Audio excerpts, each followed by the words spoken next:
ইসলামের জামানা এসে বলে মোহাম্মদ আর নবুয়া নিসুনলি নিসুনলাক, নবুয়তি অর্ধেক আমার অর্ধেক তোমার, আমারটা আমারে বুঝায় দাও। আল্লাহ রাসূল বললেন, তুই তো খুবই খারাপ, তুই শুধু মুসাইলামা না, তুই মুসাইলামাতুল কাযযাব, তুই মিথ্যাবাদী ভণ্ড মুসাইলামা। আমার নবী যা করতো নবীরও কপি করতো, ফলো করতো। আমার নবী লোনা পানির কুয়ার মধ্যে ফু দিলে ওই লোনা পানির ওইটাকে মিঠা পানির কুয়া বানাই দিত কে? ওর এলাকায় এরকম করতো, লোনা পানির মধ্যে ফু দিলে আগে মানুষ যাও মুখে দিতে পারতো, এখন এটা মুখেও দিতে পারে না।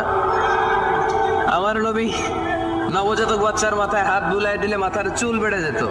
তো এই বেয়াদব ওর এলাকায় যে বাচ্চার মাথায় হাত বুলাই দিলে চুল বড় হতে দূরের কথা, ওই বাচ্চাগুলো ছিল আজীবন টাক মাথা। আবার আমার নবী ফু দিলে গাছের ফলন বেড়ে যেত, ও ফু দিলে গাছ মইরা শেষ। মির্জা গোলাম আহমদ কাদিয়ানী নাম শুনছেন? এই বেয়াদবটাও দাবি করছিল নবুয়তির। টয়লেট